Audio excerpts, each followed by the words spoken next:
As you watch this crisis continue to unfold, what do you make of it all at this stage?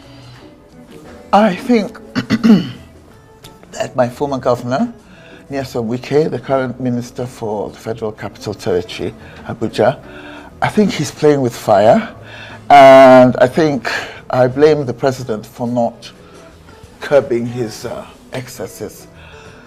Wike has got, in his view, perfectly legitimate grounds to quarrel with the current governor, Sim Fubara. And I know Wike much better. In fact, I don't know Fubara at all. I've only met him once briefly. Wike and I go back years, and he's been nice to me from time to time. So I want to make it very clear that this is not against him per se, it's against his behavior. I'm siding with Rivers State. You know, whoever launches assaults against a state that is, limping along rather feebly, I am going to take up against that person, you know.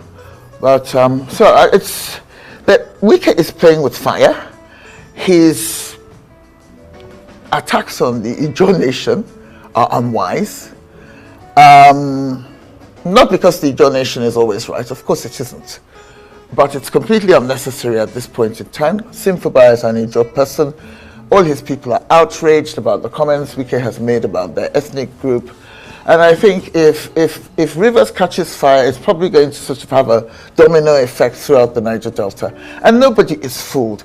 The President Tinubu this week received some Niger Delta elders in the presidential villa, and was, dishing out benign advice in a rather sort of magisterial Olympian way, advising them to talk to the governor, saying the governor should respect the rule of law, listen to the judiciary, which, by the way, the Supreme Court had, as we know, humiliated him the week before.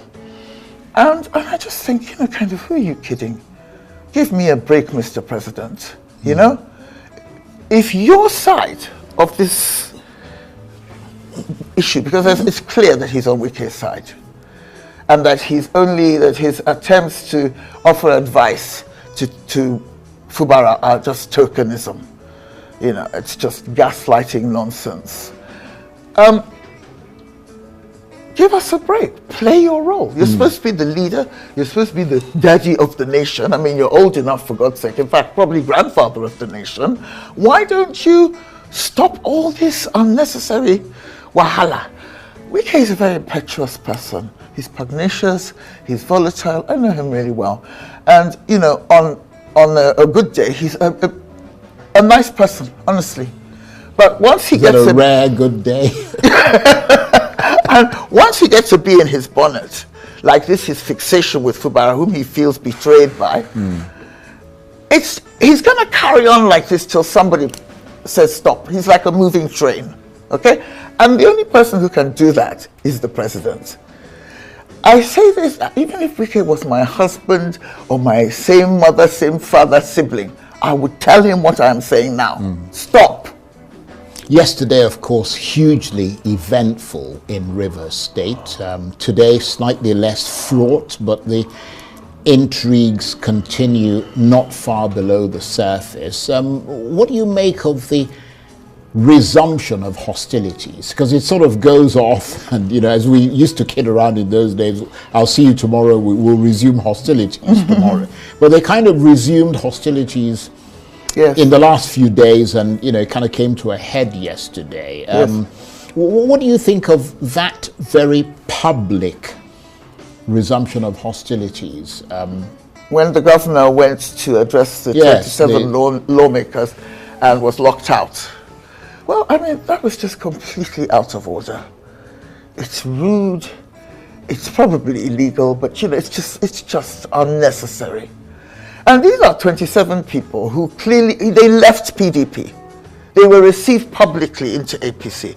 And now because of, a dicey judiciary and all kinds of strange Niger shenanigans, we're now being told that they didn't leave, okay? and then they can do what they want. How dare they? It's a bit like the emperor's new clothes, isn't it? I mean, Exactly. everybody knows the emperor's starkers. The starkers. But, I mean, people are saying, well, what a jolly nice gown you've got on. And again, I know some of those legislators, like Martins, the speaker, and, got nothing against them personally. In fact, I've always had pleasant interactions with them. But Martins, I tell you, stop. You're behaving really badly. And very few people in this country are going to say, you're an asshole, you're behaving like an asshole. I am telling you, stop. Because I know what people tell me. And I know what the majority of people in Rivers State and outside Rivers State think. Because the people around Wike, they're living in a sort of echo chamber. They all gather around him, drinking, singing, on your mandate we shall stand, and all their other nice little anthems that, they sing when they're together. And they hear each other, but they don't hear the outside world. And you mentioned at the outset that you stood with Rivers State. Yes, I stand with Rivers. How do you analyze the impact of this crisis on the ordinary people in the state? It's absolutely devastating. I talk to people of all levels. I talk to staff in hotels. I talk to taxi drivers. I talk to market women. I talk to people in my village. And of course, Wike has supporters at all levels, but the majority of Rivers people are fed up. They are dejected. They want all this aggression to end. And of course, potentially, they're not getting the FARC allocations, the money that is supposed to accrue to them from the federal government. And if it continues, it could really worsen the economic situation, couldn't it? That's another very critical point. One of the reasons I intervened by making 1 or 2 podcasts and writing 1 or 2 articles is because I'm really concerned about the economic situation in Rivers State. Now, you have 3 main cities in this country, which is Port Harcourt, Abuja, and Rivers. Now, Port Harcourt, Abuja, and Lagos, should Port Harcourt not be some kind of shining city on a hill? I mean, that's where the oil comes from. I mean, Rivers is the capital of the oil industry, right? Yet it's sort of staggering along painfully. Its economy is shot to pieces. It used to be, I have a friend who owns a housing estate. It used to be full of people coming in from outside to do business in Rivers State, mostly oil business. Now the place is deserted because people stay in Lagos, fly into, including expatriates, fly into Port Harcourt Rivers State just to do their work and fly out again. So they're not contributing to the local economy in terms of, the social impact, the economic impact. And I just feel as if Rivers State is treated like a cow that should be milked and not loved. Right, you mean Rivers State. Yes, I'm so sorry if I said that. Yeah. So we're just being used, abused. The money that Tinubu and his people are enjoying so thoroughly, it comes from us and our neighbors, our brethren in the Niger Delta. I want some respect. I want some care. I mean, if we're going to be milked so that Nigeria can survive financially, for God's sake, treat us like human beings. And do not toy with us just because one person is upset with his successor. Because that's what all this is about. Wike is upset with Fubara, and maybe for good reason. To be honest with you, I don't know Fubara. I don't know what he did to upset Wike this much. Okay? Because I'll say something that will surprise a lot of people. I don't know Wike to be a particularly vindictive person. I have crossed him several times. I mean, during 2023, after the election, did I or did I not come onto this program and accuse him of rigging the election in Rivers State? But he forgave me. We carried on being the best of friends after a few little, sulking sessions and verbal exchanges. When my mother died, I didn't ask him for anything. He gave me money, just to contribute to the burial cost. So, Fubara must have done something that just really, he can't forget it. He can't forgive it. And I suggest that a real friend will tell him, sorry, matey, sometimes for the greater good, you have to let certain things go. It is too self-centered to drag a whole state. You mean say to Wike? Yes. Yeah. He should stop it. Even if Kogbara has cut him to the quick. Someone even told me that Kogbara made Wike cry one day. He was so disrespectful towards him shortly after he took over from him. I don't know if it's true. Even if it is, it's not just about you. You cannot drag a whole state into crisis because you have a problem with one person. Indeed. And I mean, you talk about the fact that, as President Tinubu referred to it, Rivers State is the goose that lays the golden egg. Yes. And the rest of Nigeria is sort of, living off it. How do you gauge this growing national apprehension about what is going on in Rivers State? Somebody said it is a bit like a political atomic bomb for many Nigerians looking in from the outside in. And you yourself, of course, live in Abuja, where you perhaps are able to feel that pulse. There's a Chinese saying, beware of what you want because you might get it. Okay?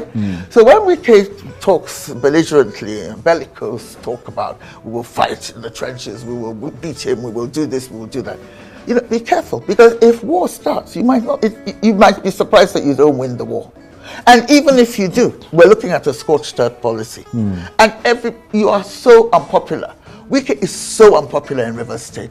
A lot of people don't have the courage to say so publicly, but you'll be amazed how many people are furious with him, bitter with him. I even have to defend him sometimes. I say, he's not that bad. I know him, you know what I mean? But he is behaving so badly that he's beyond defending at this stage. And I think that, someone said to me, one of my cousins sent me a message today saying, why do you like trouble? Leave these people. The man is 100% backed by the president. They're playing a very dirty game. We are just, there's nothing, we're powerless in the face of their evil machinations. That is Tinubu and Wike. Why don't you let it go? After all, these people. You can even get a land allocation from Wike, a $1 billion contract from. Why? The reason is I have always hated bullies. When I was at school, I was the type of girl who wouldn't let anybody bully the weak children or the younger children. I don't like gaslighting. I don't like intellectual dishonesty. I don't like being patronized. And when Tinubu stands up and says, well, kind of trying to give Sim advice about how to manage the situation, I just think, excuse me, who do you think you are? Yeah, you're the president, but we're not all idiots, okay? So please, do the right thing. A leader is supposed to be cohesive. You know what? Yeah. To add insult to injury, most Rivers people do not believe that Tinubu won Rivers State in 2023. So, if I were him, knowing very well that he probably did not win Rivers State, try and win hearts and minds. Don't, talk rubbish and be lecturing the Sim. I don't know if Sim is a nice person or not a nice person. I don't know him. Right. Well, let's move on from that, because I was going to ask you, really the bottom line in all of this is winning. I mean, that's the way these people see it. Who wins? It doesn't really matter what public opinion is. Public opinion has always gone south from them. I mean, and it's been that way from a long time. I mean, it doesn't matter who it is, away from most politicians. But bearing in mind the latest inflection point from the Supreme Court, which is what has brought us to where we are at the moment in Rivers State, who do you reckon has got the upper hand in that crisis now, Wike or Kogbara? Well, Wike and Tinubu, I'm going to start coupling them. Because while Tinubu is trying to pretend that he's on in some lofty position, while Wike, they are together. I would say Wike and Tinubu are winning at the moment. Right. In terms of might is not right, but might holds sway. Okay, sometimes. But I'd say that they have lost the battle of public opinion. A lot of people from the ethnic group I belong to, that is the Ogoni group, are supporting Wike because they think that he will give them the governorship if Kogbara is tossed out. Impeached. I think that if I were Wike, Tinubu, and their supporters, I would tread carefully. Nigerians are not known for massive rebelliousness, but they're very unpopular. You know, so I think, yes, to be honest with you, they are winning right now. Sim looks a bit weak. If I were Sim, I would probably adopt a different strategy. I'd probably use different words, but we're all different people. Right. So in the current circumstances, so that we can move on to the next topic, what would be the basis for a settlement? Will it be legal or political? Well, Wike has said that if Sim wants peace, he must,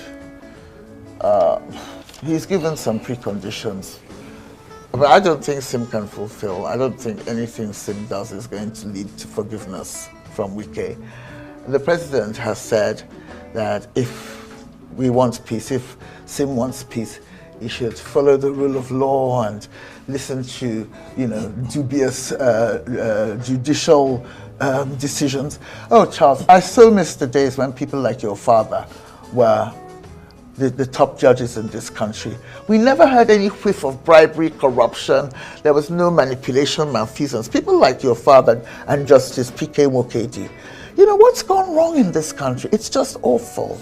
Well, I'll leave it at that question mark hanging, because we've got to move on to the next topic. That's our second topic of the first half of Prime Time tonight, the emotive issue of sexual harassment in Nigeria. You probably already know that the allegations by Senator Natasha Akpoti-Uduaghan against the Senate President Godswill Akpabio have drawn international attention and lots of noise across the country. The Senate has been forced to send envoys to the UN, both to try to explain the Senate's position, but also to buttress support for itself after the way it's been bruised by Senator Uduaghan's global campaign. And the international multimedia journalist Donu Kogbara is still with me in the studio. Thank you for staying with us. Where do you stand on the story of Senator Uduaghan? Do you think the system in the Senate has failed her, or as some in the Senate suggest, she's the one who's failed the system in the Senate? Well, I think the Senate has failed itself, in the sense that the Senate is definitely receiving more criticism than she is overall. I mean, I monitor the news, I monitor public opinion, and Senator Natasha is definitely has more support as far as I can see. But you see, National Assembly was already unpopular. They're already regarded as a bunch of thieving, greedy rogues anyway, so they've made things worse for themselves. I mean, I'm not saying every senator is a bad guy. And I actually, let's just say that I know Akpabio and I know his good side, okay? But this matter has been handled really, really badly. I have not commented on Natasha's sexual harassment allegations. First of all, the whole thing about where she was sitting or not sitting, I thought that was rubbish. I couldn't be bothered. When the quarrel started, I just thought, oh, for God's sake, I'm busy. I haven't got time for this nonsense. But then it moved on to sexual harassment. And I thought, uh-oh, you know? That got your goats, did it? Well, two things I would say about it is, look, most Nigerian men in positions of power, including brigands at gates, are sexual harassers by nature. I'm sorry. They're predatory. They're predatory around women. It's not even funny, you know? At each level, they harass women. A megad might harass a woman who wants to come and sell puff-puff in the ministry building. A minister or a senator or whoever or governor will trade favors for and help for sex. So that has been the story of my life, and I think most Nigerian women would agree that it's very commonplace. Well, in the last couple of minutes that we've got, and it's a pity we're running out of time because it's brilliant always talking with you, but I mean, the fact that you mentioned how prevalent this is, I wonder how deep you think the impact of this case will be on that culture that prevails in this country when it comes to sexual harassment of women. Well, people seem to be more aware of it, more outraged by it. I mean, when I was younger and I used to complain about it, I got very little sympathy. It was like, well, you know, kind of just, that's just how that's the way they are, the men here. It wasn't, the men in the UK were not like this. That's where I grew up and spent the first half of my adulthood. I think there's less tolerance for it now. But there's something that really interests me is why the senior women in the Senate do not seem to be supporting Natasha. I have tried to reach one of them who is a friend of mine, and she hasn't answered me. It's like, why are you not supporting her? Is there something we don't know? You know? But I guess that there's never any excuse for the type of thing that happened, the suspension. It's like a kangaroo court, wasn't it? You know? And I don't know what to say. I don't think that every woman who jumps up and accuses every man should be believed. But it's very difficult to prove who is. I think some women. But at the same time, they're entitled to have their allegations properly investigated. Yeah, investigated. Yes, I totally agree. And what I was going to say is that on this, going back to this matter, which is very, very close to my heart, is on River State. You know, let me just say something I've never briefly, said. because we're something literally 1 minute. Something I've never said before. I think it was 2018 or 2019 when Tinubu lost one of his children, I think possibly his oldest son, I think his name was Jide. I was in London with Wike, and Wike wanted to condole Tinubu. I don't know if that was the first time he'd ever met him, but he asked me, he felt that I might be able to help, and he said, how do I reach Tinubu? I hear he's in London. I want to condole him. And I reached Tinubu through a friend of mine who works for Tinubu at that time. And we went to see Tinubu together. Like I said, I don't know if that was the first or second time. We went to go and see Tinubu together with one or two other senior Rivers people. And Tinubu was very, very pleasant and welcoming. And they definitely were not close then, but they're close now. How long ago was that? I think it was 2018, 2019, around then. Right. Right? It was the week that Wike appeared at Chatham House. And I'd just like to appeal to Tinubu. You know, I had quite a high regard for you then, but a lot of, you know, bad stories have been leaked about him since, and, you know, we know the stories about his life in America and all that. But, you know, anybody can turn their reputation around, and I would like Tinubu to be the man he could be.